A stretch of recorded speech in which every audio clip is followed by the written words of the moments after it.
Well, hi guys. How's it going? Welcome to this fun little section of the website. Basically, what we're going to be doing in this little section is we're going to be building apps from scratch on a regular basis. Um, in this case, our first application is going to be a Node.js application.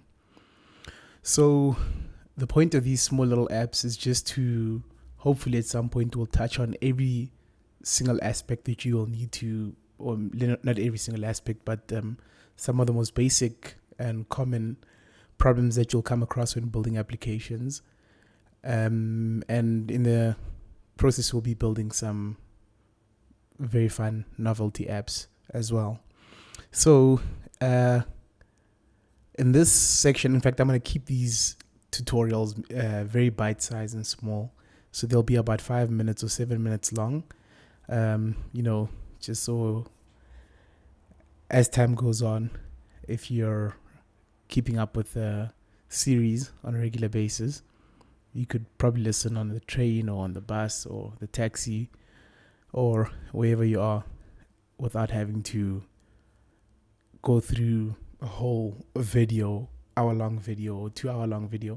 Also, this will allow me to actually upload these videos very regularly and also make it easier for anyone who needs to or wants to search the videos and view a particular section of the video.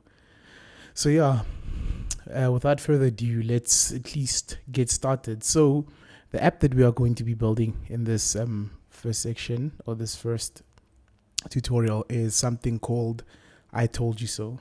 So this is a super novelty app. In fact, I chose this because it is not corporate. It is something that probably will not get used by anyone at all. But it came about with I was actually hanging out with some friends yesterday, and one of our friends was telling a story. Actually, let me just say he was telling a very tall tale about something that was going to happen, and nobody actually believed him.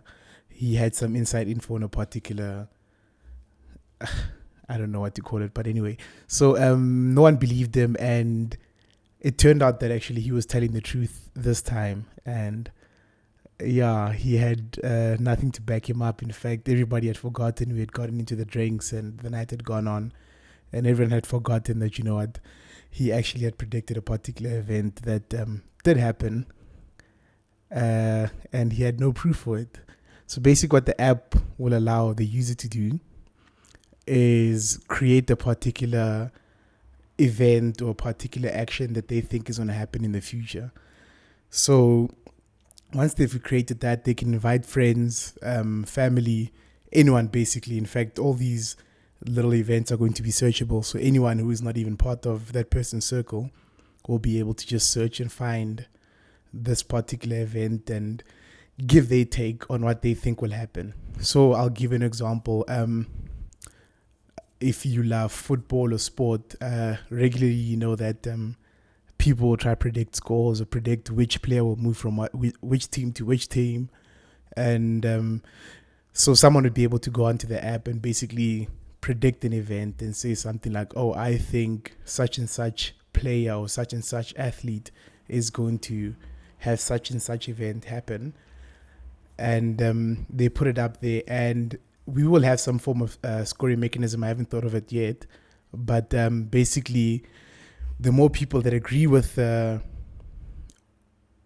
particular event poster, the more points they can get if they turn out to be correct. And the less people that agree with the poster, the more points they would get for predicting a result. So basically, if I say a particular athlete is going to break their ankle in the third quarter of a particular game, what will happen is that users can come on and also agree with me or disagree with me. So there's a pool of points depending on the number of people or users who have joined that particular event. So let's say 100 people decide that, you know what, they are going to partake in this particular event. If 90 of them say that yes, it is going to happen, that a particular athlete breaks their ankle in the third quarter, they would have to share 100 points amongst each other. Whereas in the other 10, if they turn out to be correct, they would share those 100 points amongst 10 people as well. So the object of the website would probably be to collect points. We'll see how we make it happen. It's probably going to end up being almost like something we can gamify, or yeah, we'll see how it goes. So yeah, as I said, guys, I want to keep these videos very bite-sized. So that's just a little intro on the series. I might have fumbled a bit. That's because I actually have not written so many notes about this, but I just wanted to get this video out there so we can get started. So yeah, hopefully in the next series or the next episode, we'll be touching a bit of code. If not, maybe we'll just be getting started with our environment. So yeah, let's wait until then, guys. Thank you for tuning in.